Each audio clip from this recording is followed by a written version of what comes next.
What is going on, everyone? Welcome into Big Time Football Talk. So I want to start with this. I watched an incredible duel Sunday night between Arizona and Seattle. That was just an incredible game. Russell Wilson had that several throws where he just lofted the ball up in the air, and Lockett just went and got it. Tyler Lockett made some incredible catches in that game. Tyler Lockett's one of the more underrated receivers in the NFL. I've been saying that for a long time. I thought that right now is a great time because they've really made him the feature wide receiver. Lockett was a guy that was just absolutely incredible at Kansas State. He was a guy that really shined there.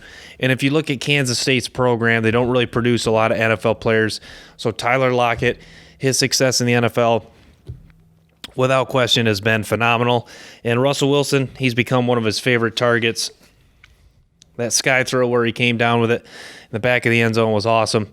And then another one later in the game to put Seattle ahead with a 10-point lead. Kyler Murray played outstanding, but looked frustrated at times. I think I wanted to see better body language out of him. He really got on his teammates, which was pretty fair when they didn't block KJ Wright when KJ Wright blew up that screen. But I want to see Kyler Murray looking more posed and not frustrated because his teammates kind of look to him as a leader and they'll feed off that. And if he's looking frustrated and annoyed, that's not really a good look. But Kyler Murray got Christian Kirk involved. Kirk's becoming one of his main mans, and it's good to see him healthy and out there because those guys go way back to the Texas A&M days. If you remember, Christian Kirk was a staple on that A&M team when Kyler Murray was there, and then even after he left, Christian Kirk was a bright spot. He was a playmaker, drafted first round, people forget that, and has just blossomed into, a great receiver. People talk about the receiving core, Tampa Bay is going to have, which is without question a phenomenal one. But the wide receiver core that the Cardinals have is just great, too. Larry Fitzgerald, old Larry legend, still going strong. DeAndre Hopkins, arguably the best receiver in the league. And Christian Kirk. Now, Christian Kirk, still a young guy, still only, 23 years of age. But 2 touchdowns that game. The prior game, 2 touchdowns. And, also for my fantasy team, I really like it because he's a guy I picked up. So, we don't talk much about fantasy, but in fantasy football, if you haven't picked up Christian Kirk, go pick up Christian Kirk because Cardinals are facing weaker defenses moving forward, and Christian Kirk has blossomed into a great player. He's becoming one of the main go-to guys that Kyler Murray likes to get the ball to. So the big winner in this game was the Cardinals defense. The Cardinals defense was a bit of their Achilles heel last year, but is becoming better and better. And you saw Isaiah Simmons make that play, that interception late to really put them in a position to kick that game-winning field goal and win the game. You've seen that Isaiah Simmons was a guy that had a lot of high expectations for when they drafted him in the first round, and they need bigger things out of him. Kind of eased his way into a bigger role now. So moving forward, they just need him to keep continuing to make plays because the guy's got all the tools at linebacker. I've always thought that they should try to use him more of a pass rushing linebacker. With a guy like him, you kind of want to just start simple. Hey, go get the quarterback. And, it looks like they're going to use him and play him in a coverage role, which is fine. Do what you want with him. He's so versatile. At Clemson, he played, just about everywhere on the field except offense and quarterback, basically. But, he's a guy that just keeps getting better and, very excited to see him making plays out there. And the Cardinals defense, I really like that they turned up the heat and brought some pressure on Russell Wilson. I think that was kind of just like their last gasp. That was just like, you know what? Wilson's picked us apart, so we might as well just try to get home on these blitzes. And the coverage held up, and they got home on Wilson. So kudos to that. And I just want to say this division, like I touched on in the offseason, this division is one of the toughest in the National Football League. Could be 4 teams from this division get into the playoff, which would just be unreal. But not impossible, and not actually that unlikely with the expanded playoff format. One thing I want to touch on, DK Metcalf made an incredible play in that game where he tracked down Budda Baker. Budda Baker, Russell Wilson, Seattle was closing in, about to score, and Russell Wilson made an errant throw, and Budda Baker picked it off, about the 5, and DK Metcalf just tracked him down with 10 yards. Budda Baker had a 10-yard head start. Remind you, Budda Baker is not a slow guy. At the combine, he's about a 4.45, 4.46 guy, somewhere in that range. DK Metcalf, 4.33 guy, tracked Budda Baker down and caught him at the other 5-yard line. And the Cardinals, if you remember, didn't even get a field goal out of that drive. They went for it on 4th and goal, so it literally saved a touchdown. DK Metcalf, the speed just didn't even look human. Him running, it looked like a robot or like a predator just tracking him down. That was just one of the plays of the year to me. Just shows the speed and just shows what just a freak athlete DK Metcalf really is. But I mean, people know that he's like a guy that's 1.5, 1.6% body fat. So that play was just incredible to track Budda Baker, who's not a slow guy by any means, down.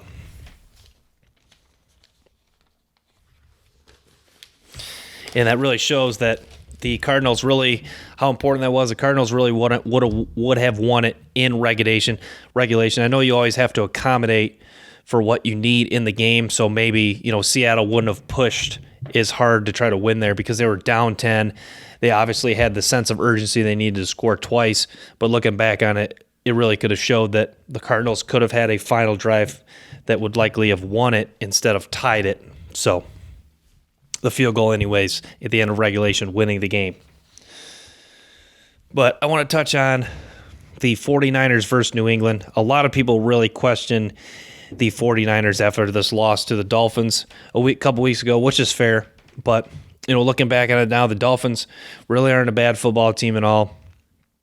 And the 49ers the following week bounced back with a big win over the LA Rams, 24-17, and then a big win yesterday over the New England Patriots, who are struggling a little bit.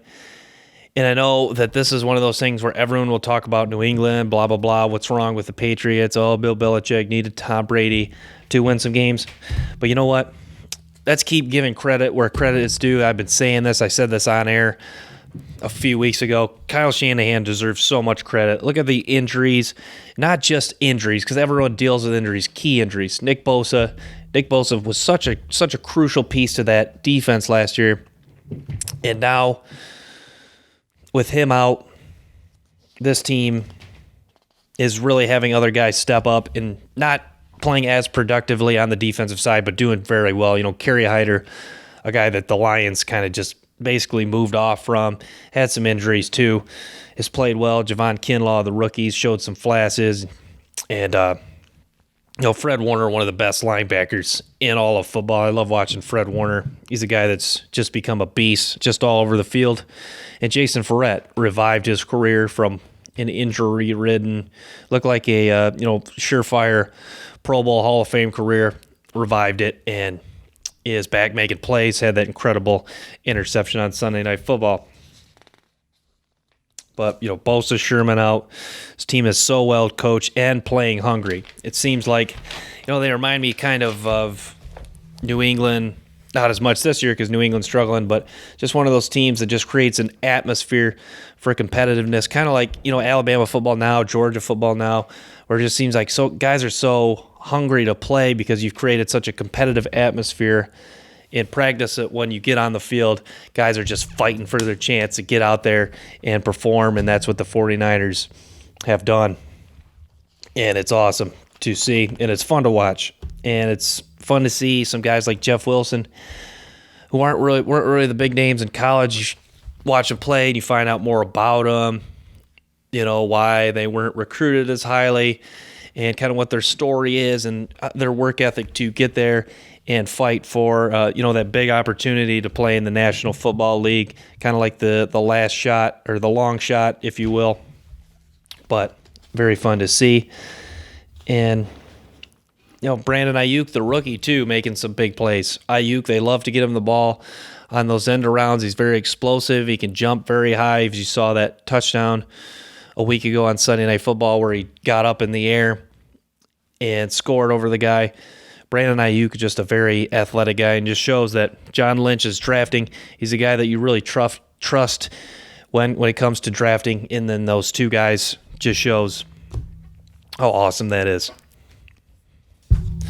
But so I want to get into this next segment.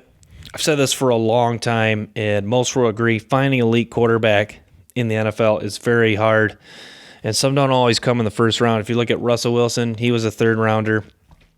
Tom Brady, sixth rounder.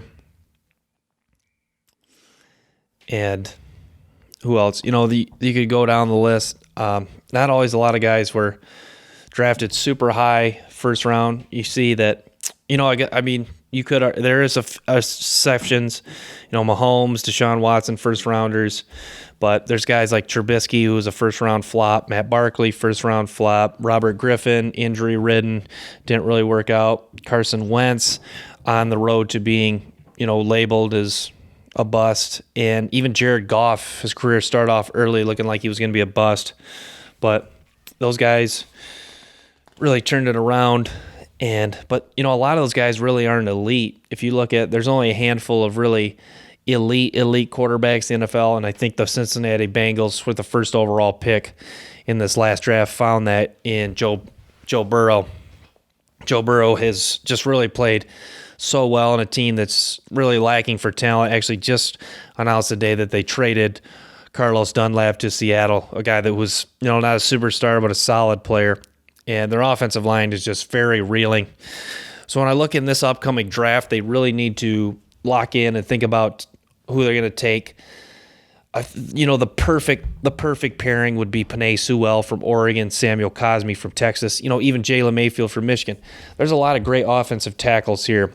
Finding an offensive tackle is so crucial to your offense because if you get that right guy in place, you don't even have to worry about that side. I've watched more and more football. I really get a deep appreciation for offensive line play. If you have that guy that's just you can just plug in at left tackle and nothing really comes around that, it's just so reassuring for a quarterback that you don't have to worry about any pressure coming to your backside. So Bengals hitting on that pick was huge, but this draft is crucial for the Bengals because now you don't have to worry about quarterback. I used the Jacksonville example for a long time. They just, instead of trying to find a quarterback, let's go defense, and you build up a stud defense that really overcame Blake Bortles not really being that great of a quarterback.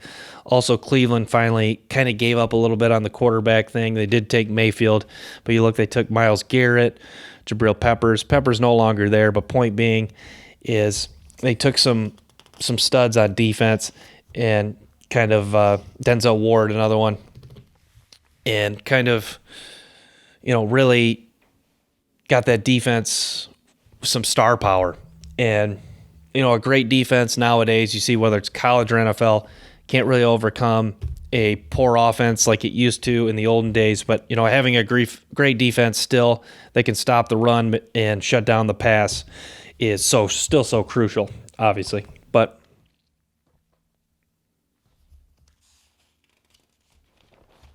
that's the thing. I'm not really a next year type of guy, but the Bengals, should be looking forward to a bright future. Now it makes, you can just lock in on defense or offensive line, wherever the Bengals want to go. T. Higgins has shown flashes at wide receiver too, which is always great. So I want to get into this. Tom Brady really amazes me. The things that guy does is just incredible. He shows that what the work ethic, if you trust in the process of putting in the work and trust in improvement. A couple weeks ago, everyone's like, what's wrong with Brady? And they've had all the penalties, and they just go back to the drawing board and continue to get better and better. And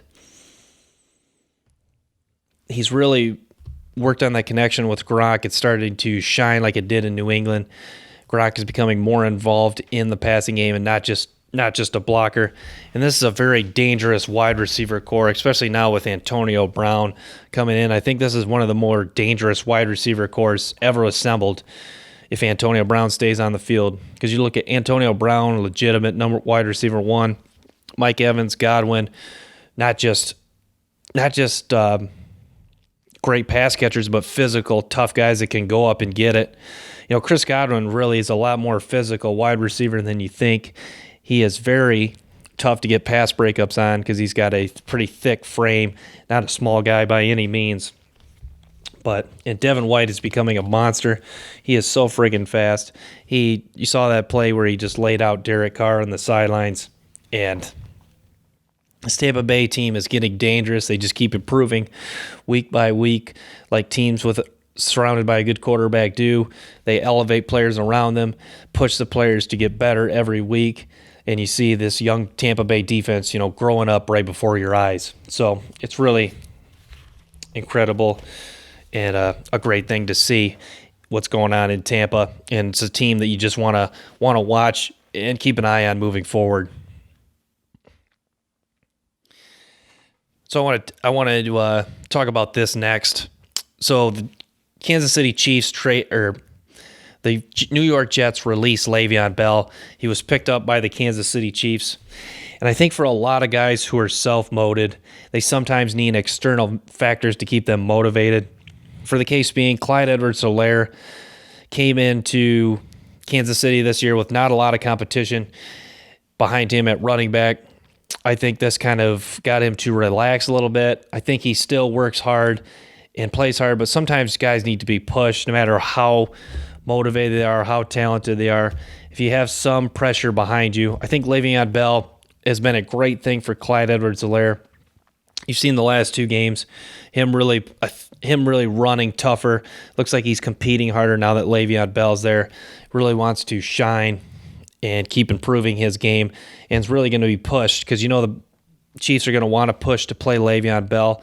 But if he just keeps playing and getting better and better, then they won't really work in Le'Veon Bell as much. I think deep down, this kind of was a little bit of a diss to him. They're saying, wow, I can't be the workhorse guy. Wow, I can't really be the go-to guy here at running back. And he wants to change that narrative and prove to people that really he can be that workhorse. Not as great along the goal line. I think that's maybe why they're bringing in Le'Veon Bell. But Clyde Edwards-Helaire is a guy that I really believe in. I think he can carry the workload.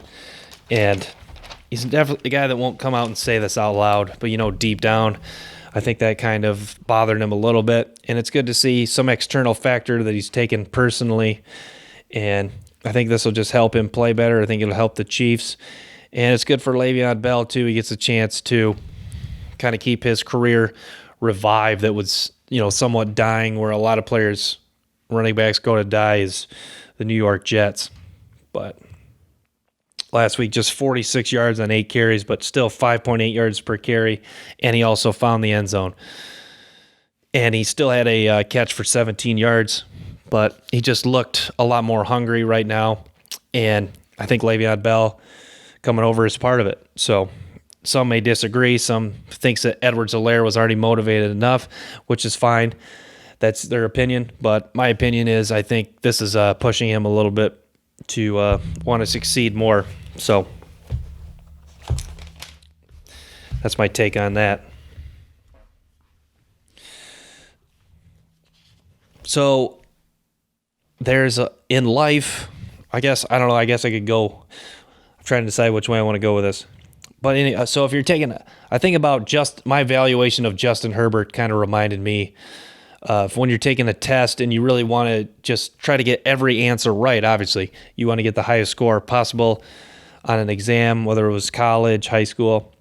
And there's a question that you're very sure it's this one answer, but there's usually always that trick question.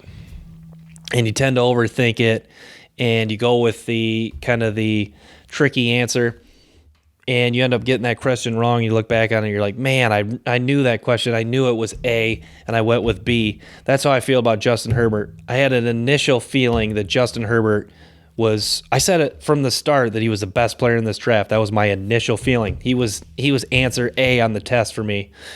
And then I ended up changing my mind, and I went with B by saying, maybe he's the second, third best quarterback in this draft class. And, maybe he could bust. I kept seeing all these videos. With all due respect to the guys that made them, there's a lot of channels out there that, Justin Herbert's the next biggest draft bust. yada, yada, yada. And I kind of bought into that. But I kind of just learned a lesson to go with my initial feeling on Herbert, which was he's got all the tools. He's big, strong, physical. He's composed, doesn't have any issues off the field. And that's what I initially thought of Herbert, and just thought, hey, he's the number one player on my board, and I think he's the best quarterback in this draft, even though Tua's very good. Joe Burrow's very good, had an incredible season. But, Justin Herbert looks the part, he acts the part, so why not him as the number one quarterback on my big board? And turns out I changed my mind because I, watched some videos and heard a lot of the jabber from analysts. But at the end of the day, trust your evaluations, trust your eyeballs, and that's what I'm going to stick to that. If you're taking a test, or if you're taking a test, go with don't overthink it. Go with A in this case. So Justin Herbert was my answer A, but I chose B, and I was wrong, and I admit it. I changed my mind on Herbert late, and it's coming to show, and he's proven me wrong, and it's okay to be wrong. You'll learn from your mistakes, and next time when you see a quarterback like that, you'll say, hey, the Lions should go get him, because I trust my gut, and I trust that he is the guy. He's the answer A. He's the right answer for this team. So last thing I want to get to is the Atlanta Falcons found a way to lose another football game. The Gurley late touchdown was just inexcusable, really. You cannot lose a game in that situation, because really, even though you're down, it's one of those things, you're in control of the game, because a field goal wins it. It's a chip shot field goal. NFL kickers make those kicks 98%, 99% of the time. So credit to Stafford in that late drive, but Atlanta really handed this one to the Detroit Lions. And it's really a shame for Atlanta, because this team is better than their record. And the Lions, I don't know what these wins keep meaning. It's just kind of tough, because I don't know if they can take these wins and build on them and beat the bad teams. And the thing with the Lions, you're going to have to win. You're going to have to beat someone good, even though the schedule gets easier. But the Lions steal one, and hopefully the Lions can use this to win out, because the problem is, as a Lions fan, I'm taking this in two extremes. Because on one end, I just wanted them to if you're going to be bad, just be horrible, and you'll have a chance to get Lawrence likely or Fields. But if you're going to start being good, then I want you to just be really good, even great, even if that's like a slim chance of them winning the Super Bowl. So, but I know either one won't happen. It's probably a 7-9, 8-8 finish. But a guy can dream, I guess, when you're a Lions fan.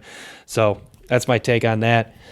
Thank you guys so much for tuning into this episode of Big Time Football Talk. Make sure to stay tuned for more. Until next time, peace.